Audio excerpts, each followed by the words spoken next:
Hey, welcome back to Matter of Fact. Early morning Sunday. It's a game day. We're late as hell with this, but a lot of gamblers bet at this time. So this is for y'all this time around. So, like, love, lock, three favorite picks for me and Austin. I'm gonna kick us off with my like. I like the Jets to cover against the Jags. Um, I haven't been on the Jets since London, to be honest. That's when I hopped off the ship. I was done with them there. But the Jags won a game with Mac Jones last week. I don't see them winning two in a row. So this is just about not about if the Jets win, how much do they win by? I think they win comfortably by at least 6. And yeah, man, give me Mac Jones versus Aaron Rodgers. I think Aaron Rodgers right now, a lot of teams are trying to ride on like you know what, the season's lost, but let's get the locker room up going into the offseason. I think the Bengals are kind of in that mode. And I knew I was going to get a reaction out of you with this Jets shit, man. What you thinking?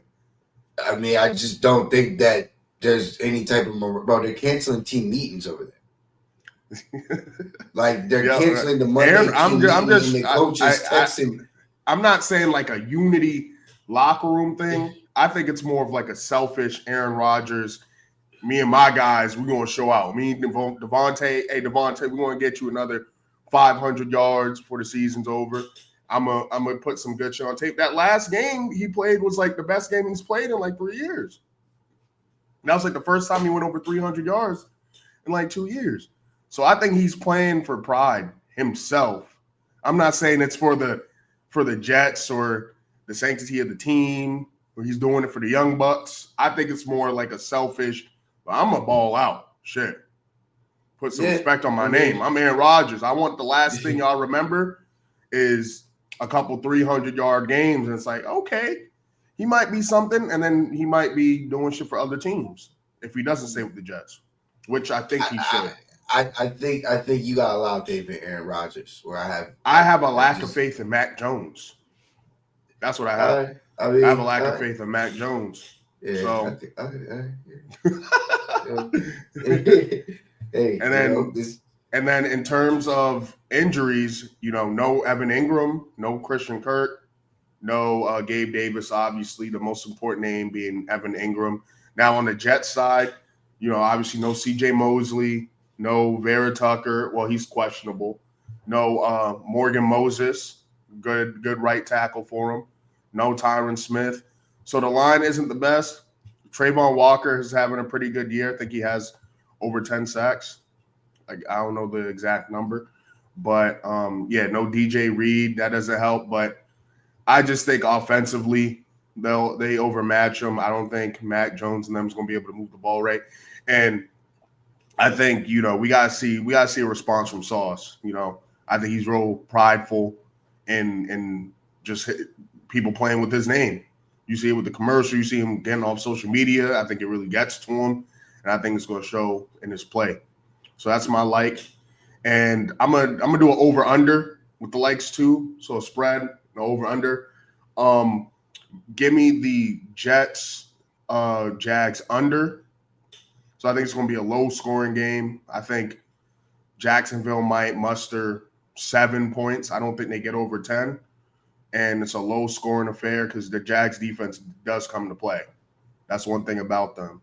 So give me the under for this one too. Now my love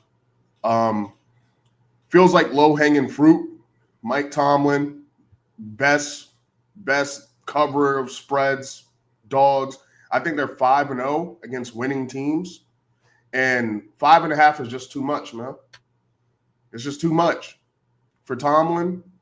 He takes that personally.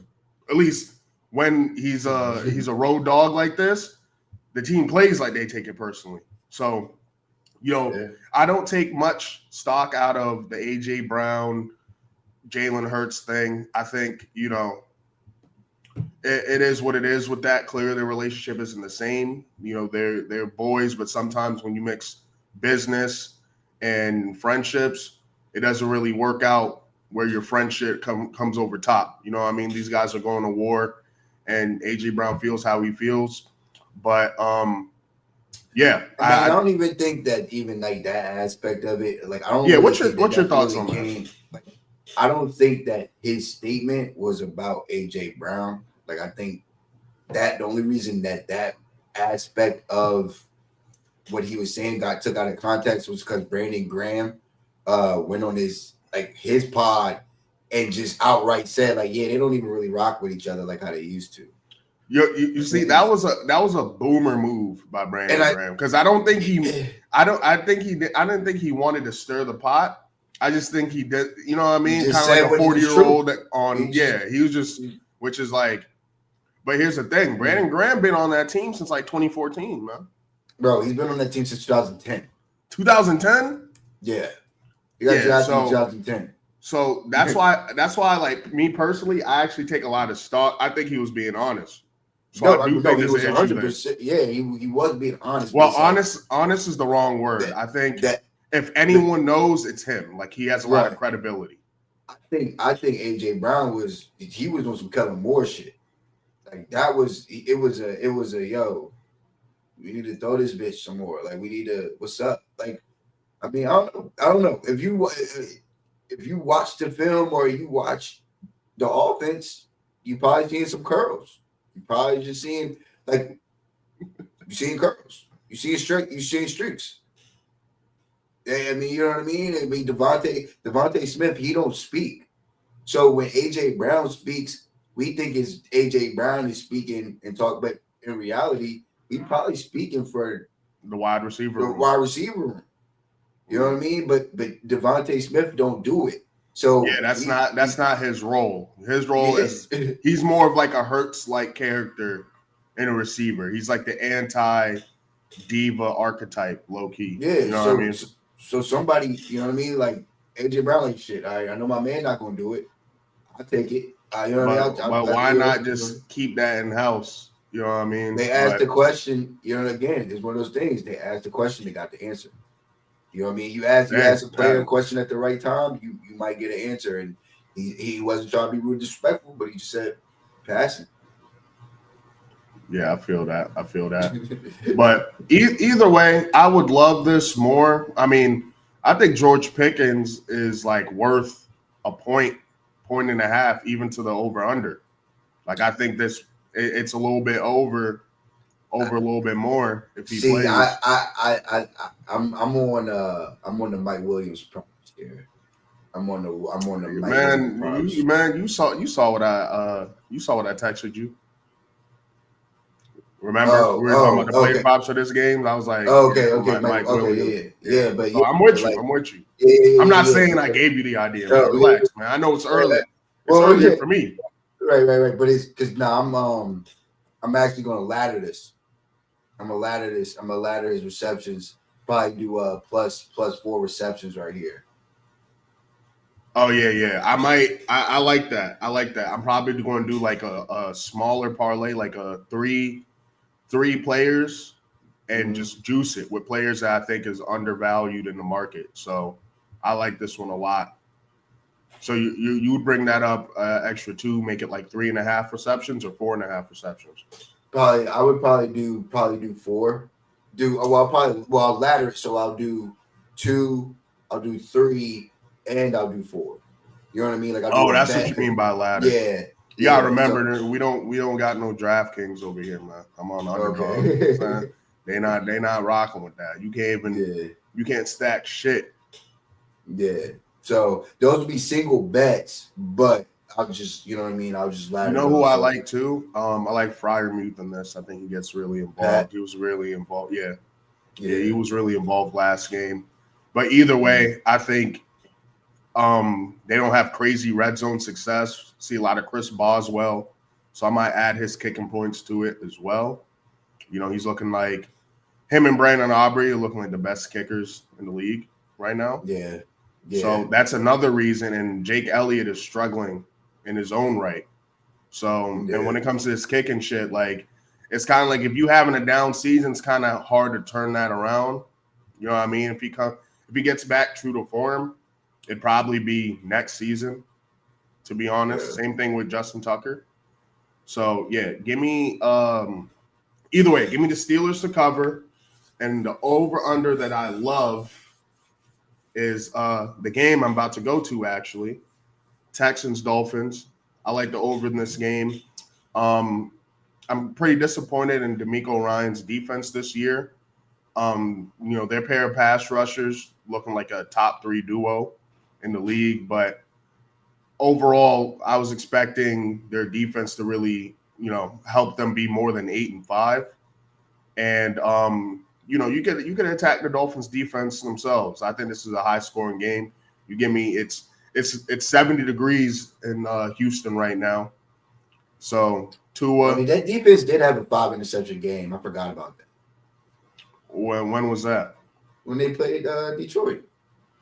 Remember that? Oh yeah. That's when Jared Goff threw his. But yeah, that's like an anomaly ass game though. To me, like that doesn't mean like, all right, yeah, their defense, we back. I think because before that, I think he had like no picks on the year, or maybe like one. Yeah. So I think it's like a regression to the mean. Like, all right, man, you gonna get all your picks in one game right here, man.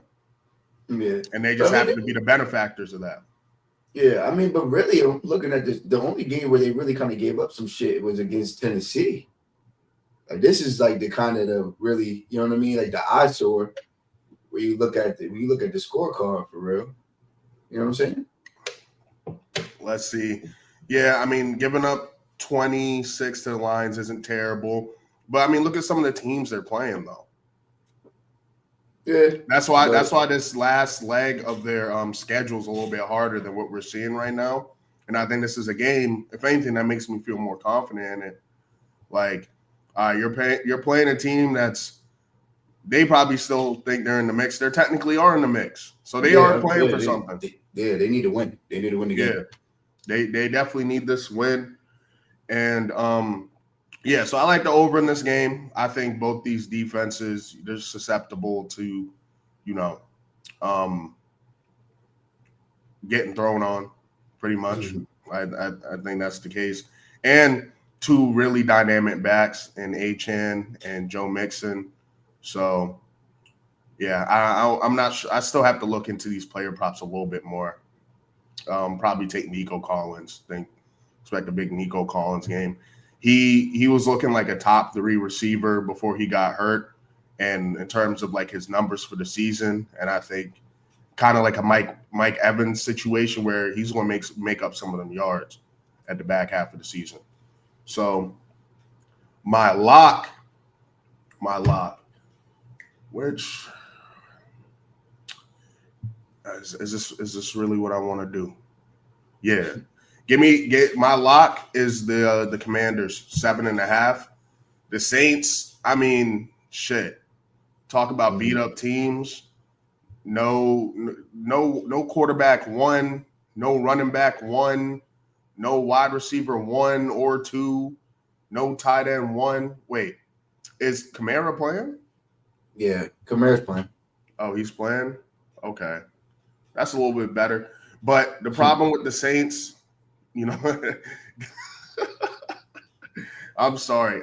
Jake Hayner's photo shoot pictures is what came to mind. That shit is geeking me. But when they get into the red zone, Taysom. The reason why Taysom Hill is so valuable is Derek Carr not really great in the red zone in terms of his tight window throws. That's why he'll get those deep balls, and if it's not a touchdown, they're kicking field goals half the time when there's no Taysom Hill. So I expect a decent game from Jawan Jennings. They're going to have to throw it a bunch. Hayner's not bad, which is why I'm not surprised that Rattler's not getting the start. He didn't look great in the times he played, but he did get a little bit of burn, which I think is important. But when you say he's not bad, you're relatively speaking. You're not saying he's like a starting quarterback in the NFL. You're saying he's just mid, he's a backup. So don't expect anything from him. Yeah, exactly. I think he's like a slightly above average backup from what I've seen, slightly. Which for a backup quarterback, I mean, the bar is in hell, right? So it's not saying much, but Hey, I am taking the Commanders to cover here. I think that with them, they're just a team that's liable to blow you out any given Sunday. And I think this is just a spot where Well, they do that. that's the way that Dan Quinn. I mean, even kind of when he was in Dallas, that's kind of his mo. It's like, all right, we're going to try to score on you. Where if the offense is able to get some points, the defense will be able to, once we get you in a situation where we know you got to pass, we on you, we on your ass, and then that's kind of where it starts to happen. I mean, at least for the 3 years when he was in Dallas, that's kind of how it worked. And actually, as when he came over to the Commanders, when their offense was clicking and it's working and they're getting the turnovers, it's kind of how it works here too. So and then you can look at the kind of the score chart, the score chart for Washington, and it kind of shows. It's like, all right, once we know you got to throw, we on you. You know what I mean? I Like, mean, against the Panthers, 40-7. Just now against the Titans, like they really put on the Titans. The Titans are typically a good first half team and keep it close in the first half. They could really run it up, and I don't think the Saints have enough to keep up with them. And I predicted weeks ago when I made the way too early playoff prediction video. This is when the Commanders were on their like hot streak. Jaden Daniels apparently better than Lamar. That's like around that time. I expected regression, and I expected them to be the 7 seed, and that's kind of what it's looking like potentially for them. Maybe they make the 6 seed. If they lose this game, if they find a way to lose this game, this would be a humongous letdown spot. Humongous. Oh yeah, never hear the end of it.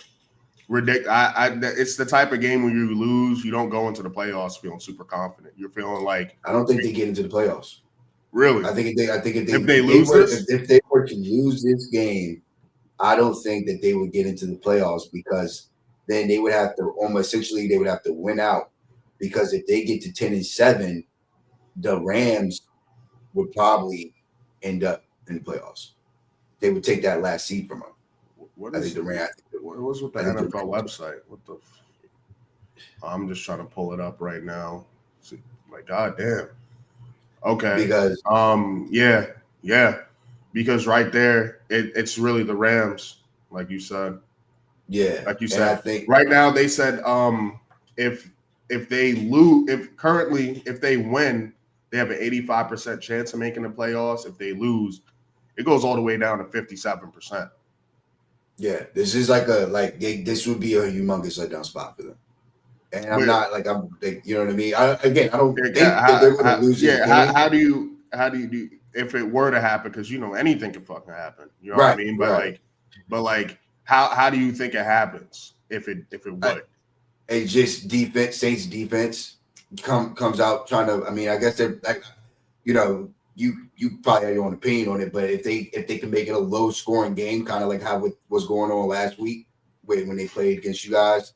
If they have some situation like that, they just have some weird wonky shit go on where there's just a bunch of random turnovers by the special teams unit, or block kicks, or and what would probably have to happen, it'd have to be a major Alvin Kamara game where he just takes over. I was going to say it would be one of those things where they get a shot pass where Valdez-Scantling is beat somebody deep down the field off of some type of play action or something like that. They get a short field. Jawan Johnson gets in the end zone. You know what I mean? Like, again, it would be one of those things where the game randomly was kept close and they're able to run and pass. Squeak it out. Yeah. So kind of, I guess essentially what happened when they lost to Dallas it would have to be a script kind of sort of along the lines of that. But yeah, if that happened, oh yeah, they would be. It'd be some trouble over there. It sounds like you're excited for that possibility. Nah, not really. You know what I mean? It's one of those things where I don't think that they're going to lose. But again, it's just an avenue. Like when it comes to game scripts, there's an avenue to win and there's an avenue to lose. And I know the coach, so I know his avenue to winning. I know how he wins. Hey, I mean, Washington is down their wide receiver too, and Noah Brown. Your boy. Yeah, you know what I mean. And if that By means the something to way, you, Tyler might be in Badass trouble. been pretty good for them, man. Tyler Badass. If you say so, but I seen his ass get whooped. I It's, mean, again against y'all, that was reverse revenge game, but you know what I mean. I Again, it's mean not that on he's the a bad. season, It's not that he's a bad center. It's that when you play good teams that have good D tackles, strong D tackles, he's weak. He's just weak. So it's like he can't get in the way and do that. And he's like, you laughing because you think I'm trying to clown him, but I'm just like, this is the analysis of this man on film. You know what I mean? And it's like, all right, if you think that's worth $10 million, good on you. all right. Yeah, yeah, You got it, man. You got it. yeah. Wait, 1 second. I just want to see what PFF has him as. But they probably They high. got him 10th out of 41 Yeah. centers. Yeah, I know they got him rated pretty high, but it's just one of those things where again, it's like always when I talk about some of these teams and some of like the players, it's like yeah, they're good when they're playing average players, but when you're playing a game and you gotta have it, or you're playing a above average team, you won't get exposed. Like Tyler Biotis was straight all through the regular season, but the second we got to play San Francisco, Buddy's getting his I ass mean beat. that's kind of the script on the Commanders season in itself, like as a team. So Yeah, that you know what I tracks. mean.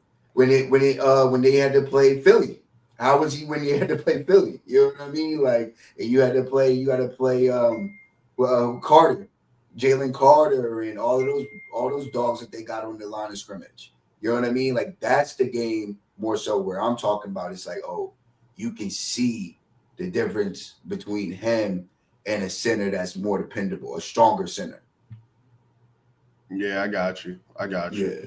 And the over under that I have is a lock. I'm torn between these two games, but with Lad McConkey back, I like both these overs. Right, what the first one, the one that I was thinking about putting here, Packers Seahawks, but at the same number, I'm gonna do Bucks Chargers. I just think that Buck secondary is just weak as hell. And I've kind of noticed something with Harbaugh. It feels like when he has these games where some of his coaching decisions are questionable and he kind of has like a couple letdown moments in that game, it feels like the next week they bounce back and do their thing offensively, at Yeah, least. this. I mean, I think this is. Well, I guess I don't even know. I don't even know. I think Tampa Bay at this point, they might be able to.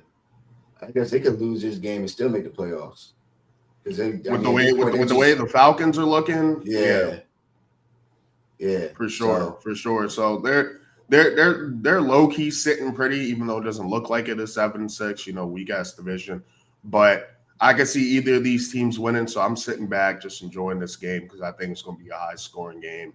You can obviously pass it on them, and besides Lad McConkey playing, more key injuries. Boy, Bucky Irvin back. So is he? I mean, he got injured. I mean, he played. He was active last week and got like he was out of the game in the second quarter. So my whole thing with that is like kind of keep an eye on it because you know what I mean. He kind of did the same thing last week. It was like, oh, okay, right, he's playing, and then by the second quarter, it's like, yo, his back got tight, and he was out for the game. And Rashad White was getting all the touches for the majority of the touches, and then Sean Tucker got 50. facts. So Nah, I got that. So that's the reason why I'm avoiding his prop. But it's football, so you kind of have to go in with the mindset if they suit up, then they're good to go. But like you said, that could happen as well. But yeah, like to me, one thing I know you think it's a 2-headed, I think it's a 3-headed monster. Shout out to Sean Tucker. But yeah, I can see with no J.K. Dobbins. I mean, I would love for the Chargers to get one of these like stellar backs, even if it's in the first round, or if they make a decent playoff push and they don't get one of those backs, get one in the second round, maybe get the Penn State tight end.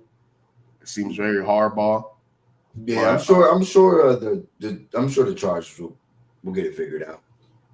for sure. And then they're probably not getting a receiver until the third. You know how that goes with them, or at least with Yeah, Harbaugh. Not a lot yeah. of value there. But yeah, That's my lock. In terms of over unders. So in terms of game spreads, Commanders cover that 7.5 in a blowout, and then the over on the Bucks Chargers in a All banger. right, so you had like 4 plays. I told you I got a over under and a spread on each level. I told you that. I told you I was going to do that. Okay, so which one's the love like a lot? You You said love which one? the You love the New I, York. I love the Steelers to cover. My like was the Jets to cover. I can't put them too high up. You feel me? Okay. So it's Jets, Steelers, and Commanders. Commanders. Okay. All right. Yep. All right. Jets, Steelers, and Commanders. And then All what right. did you say about Houston? I like the over in this game, Okay. and I like the under in the Jets game, Okay. All right. So and then that's the his over in the plays. Chargers. Yep, that's it. All right. So for me, I'm over here just keeping it simple, just running everything straight by the numbers. Kansas City, they win games they don't cover. It's supposed to be 20-mile-per-hour wind, and it's supposed to be heavy rain over there in Ohio. So I got Cleveland covering, Kansas City winning, and I got the under. Simple. That's how it goes. Over here, you got Carolina favorite in their first game, or in like the past 2 years. I got the Cowboys covering this one. I liked it better at 3, but it's the morning time, so professional bettors smacked it down to +2.5. Still, this line opened at Dallas Cowboys -1, and it changed 4 points to Carolina. I like what Bryce Young is doing. I'm happy he's playing well. However, I don't know what that necessarily means in terms of them able to, win this game. I think this is going to be a Rico Dowdle and Chuba Hubbard game. So if you have those guys, smack the props, and good on you for drafting them for your fantasy football team. Probably have you in the playoffs right now. I think I got one of our leagues, and one of the leagues I think I'm in with you. I think I got them both actually. And then this one is just Is Eric Kendricks playing? no, he's not. Oh, I think he's out. Oh yeah, I gotta take that Chuba prop for sure. No Overshown, no Yeah. Kendricks. And then here's just a sheer numbers.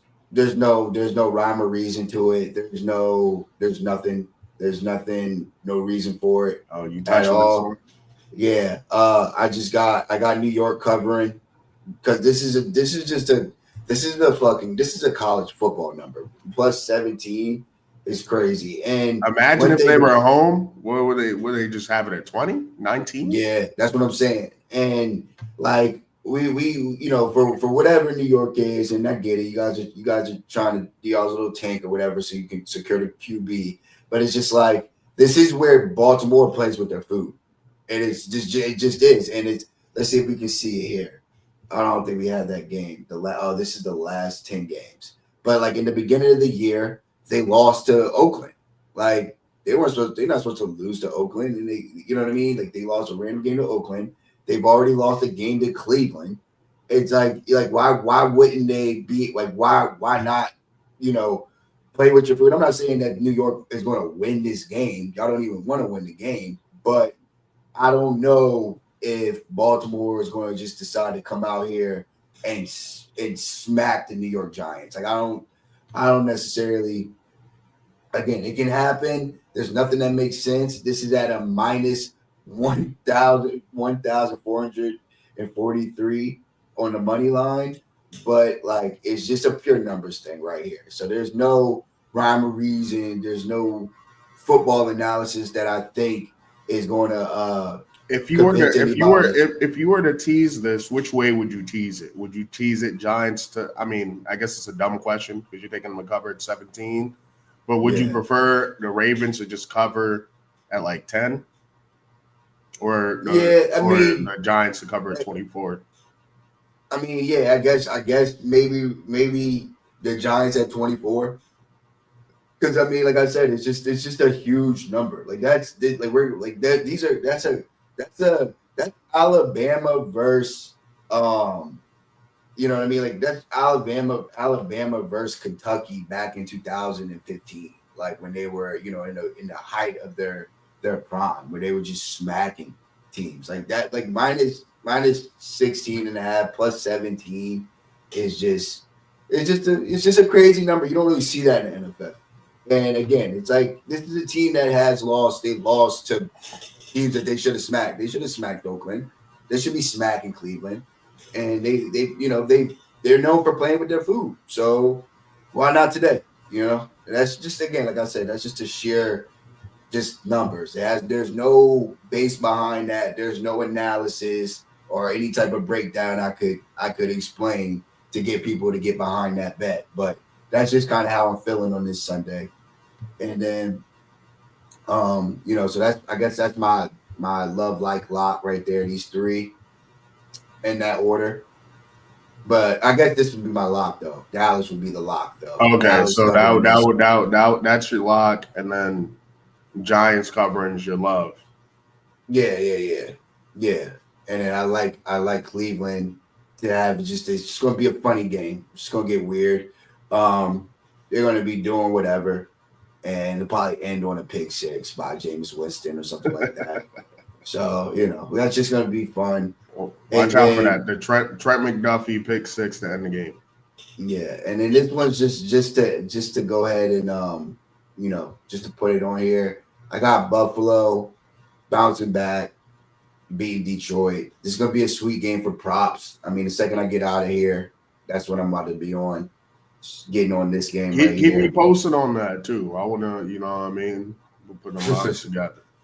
So, but yeah, that's what I got. And then again, this is going to be a great slate. Indianapolis, this essentially is a playoff game, so that's going to be fun.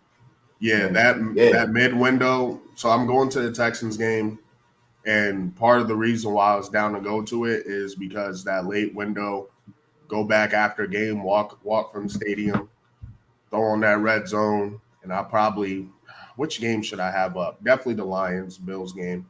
I'll have up on a different screen and watch that one throughout. Probably have to switch back between that and the Steelers game, depending on how that's going. But yeah, this is a great slate. A lot of playoff implications per usual this time of year. But yeah, game starting 2 hours, trying to get this video up. So we'll catch y'all next time for the recap. Hopefully your parlays hit. Hopefully, you're doing your thing in fantasy. If you're still there, if you're still kicking. Yep.